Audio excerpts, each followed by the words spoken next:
আসসালামু আলাইকুম। আজকের আবহাওয়ার আপডেটে আপনাদের স্বাগতম জানাচ্ছি। অভ্যন্তরীণ নদী বন্দরের পূর্বাভাস সংশোধন করেছে বাংলাদেশ আবহাওয়া অধিদপ্তর। সকালের পূর্বাভাসে 7 অঞ্চলের ঝড়ের আভাস থাকলেও সংশোধিত পূর্বাভাসে সন্ধ্যার মধ্যে ঢাকাসহ দেশের 18 অঞ্চলের ওপর দিয়ে ঝড় বয়ে যেতে পারে বলে জানিয়েছে আবহাওয়া অধিদপ্তর। এসব অঞ্চলে সর্বোচ্চ 60 কিলোমিটার বেগে ঝড় হতে পারে বলে জানিয়েছে সংস্থাটি।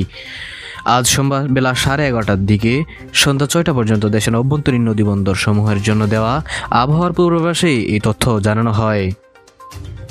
পূর্বাভাসে বলা হয়, রাজশাহী, পাবনা, বগুড়া, টাঙ্গাইল, ময়মনসিংহ, ঢাকা, ফরিদপুর, মাদারীপুর, যশোর, কুষ্টিয়া, খুলনা, বরিশাল, পটুয়াখালী, কুমিল্লা, নোয়াখালী, চট্টগ্রাম, কক্সবাজার এবং সিলেট অঞ্চলের ওপর দিয়ে পশ্চিম অথবা উত্তর পশ্চিম দিক থেকে ঘন্টায় 45 থেকে 60 কিলোমিটার বেগে অস্থায়ীভাবে দমকা অথবা ঝড় হাওয়া সহ বৃষ্টি বা বজ্রসহ বৃষ্টি হতে পারে।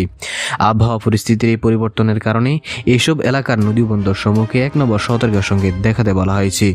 বিশেষ করে এসব অঞ্চলের নদীবন্দরে চলাচলকারী নৌযানগুলোকে আবহাওয়ার এই বিশেষ সতর্কতা মেনে চলার পরামর্শ দেওয়া হয়েছে।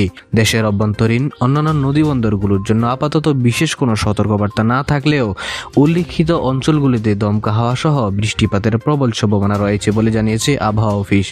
এদিকে সকালের পূর্বাভাসে আবহাওয়া অফিস জানায়, আগামী 24 ঘন্টায় রাজশাহী, ময়মনসিংহ, ঢাকা, খুলনা, চট্টগ্রাম ও সিলেট বিভাগের কিছু কিছু জায়গায় এবং রংপুর ও বরিশাল বিভাগের 2-1 জায়গায় অস্থায়ীভাবে দমকা ঝড়ো হাওয়া ও বিদ্যুৎ চমকানো সহ হালকা থেকে মাঝারি ধরনের বৃষ্টি অথবা বজ্রসহ বৃষ্টি হতে পারে।